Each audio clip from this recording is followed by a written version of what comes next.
Assalamualaikum warahmatullahi wabarakatuh. Selamat pagi, siang, malam. Perkenalkan, nama saya Rio Saputra dari kelas 2K22 dengan NPM 11 12 42 34. Saya di sini akan menjelaskan tentang sistem operasi dengan materi M1. Sistem operasi adalah software utama pada komputer atau perangkat elektronik yang tugasnya mengatur jalannya perangkat keras dan perangkat lunak. Dengan adanya sistem operasi, pengguna bisa menjalankan komputer dengan lebih mudah karena semua komponen di dalamnya diatur secara struktur. Konsepnya itu ada input, proses, dan output. Konsep dasar pengolahan data yang berlaku umum dan sistem komputer, termasuk sistem operasi, dikenal sebagai input, proses, output. Konsep ini menjelaskan bagaimana data diolah sampai menjadi informasi yang bermanfaat. Input sendiri itu adalah data atau masukan yang dimasukkan ke dalam sistem. Data ini bisa berasal dari pengguna, dokumen, formulir, transaksi, atau perangkat lain. Contohnya seperti nama pelanggan, jumlah barang, nilai mahasiswa, dan absen. Proses sendiri itu adalah tahap ketika data yang masuk tadi diolah oleh sistem. Pada bagian ini, data bisa dihitung, disusun, disimpan, diperiksa, atau diubah menjadi informasi yang lebih berguna. Misalnya data nilai mahasiswa diproses untuk mencari rata-rata, menentukan lulus atau tidak lulus, lalu disimpan ke database. Output adalah hasil akhir dari data yang sudah diproses. Hasil ini biasanya berupa informasi yang dapat dipahami dan digunakan oleh pengguna, contohnya seperti laporan nilai, laporan struk belanja, daftar absensi, atau grafik penjualan. Kesimpulannya ialah input itu data yang dimasukkan, proses itu data yang diolah, dan output itu adalah hasil data yang telah diolah. Alat input sendiri itu ada banyak.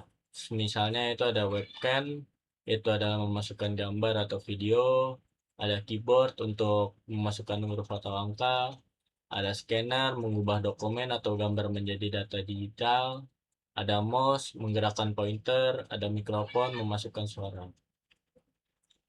Alat output adalah perangkat yang berfungsi menampilkan atau menghasilkan sebuah informasi dari komputer. Seperti speaker itu dapat mengeluarkan suara, ada monitor menampilkan informasi di layar, ada proyektor menampilkan tampilan komputer lebih besar.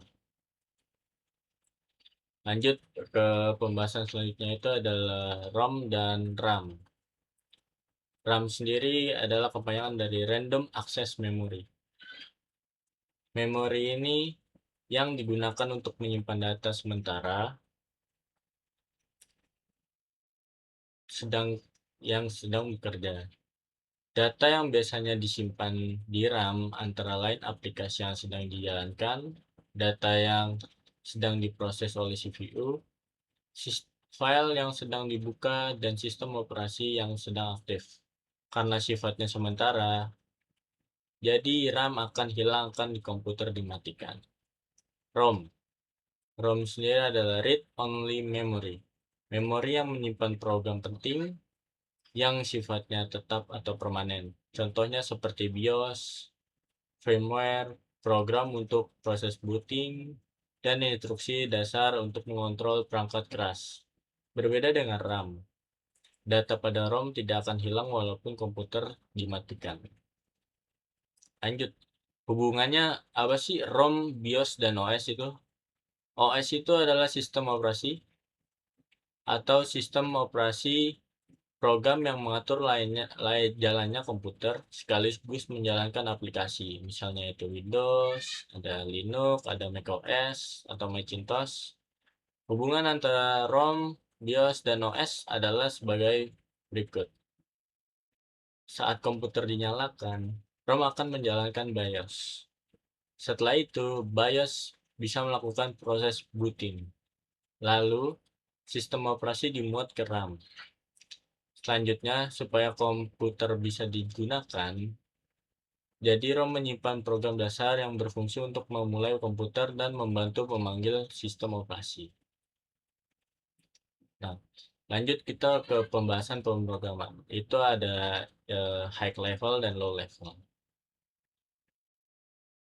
High level language itu bahasa pemrograman tingkat tinggi yang lebih mudah dipahami manusia karena penulisannya mirip bahasa seperti sehari-hari atau bentuk matematika. Contohnya seperti Python, Java, C++, JavaScript, PHP, dan Pascal.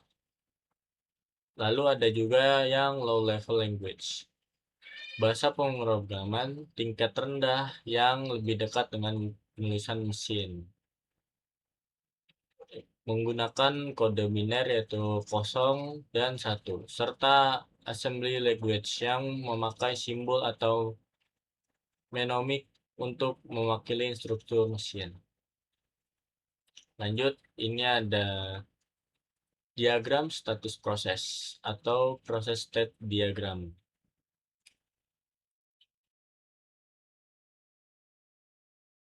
Jadi, proses membutuhkan waktu untuk menunggu sesuatu seperti input atau output. Proses akan berpindah ke waiting atau tunggu hingga proses yang ditunggu selesai.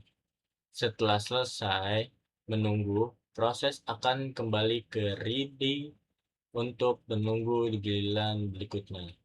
Selain itu, jika proses sedang berjalan dan terjadi interrupt atau korup, CPU bisa menghentikan sementara proses tersebut dan mengembalikan ke ready lagi untuk menunggu giliran berikutnya. Jika proses sudah selesai, ia akan berakhir di tahap terminated atau terselesaikan. Sekian dari saya. Bila ada kesalahan kata, mohon dimaafkan. Wassalamualaikum warahmatullahi wabarakatuh. Selamat pagi, selamat siang, selamat malam.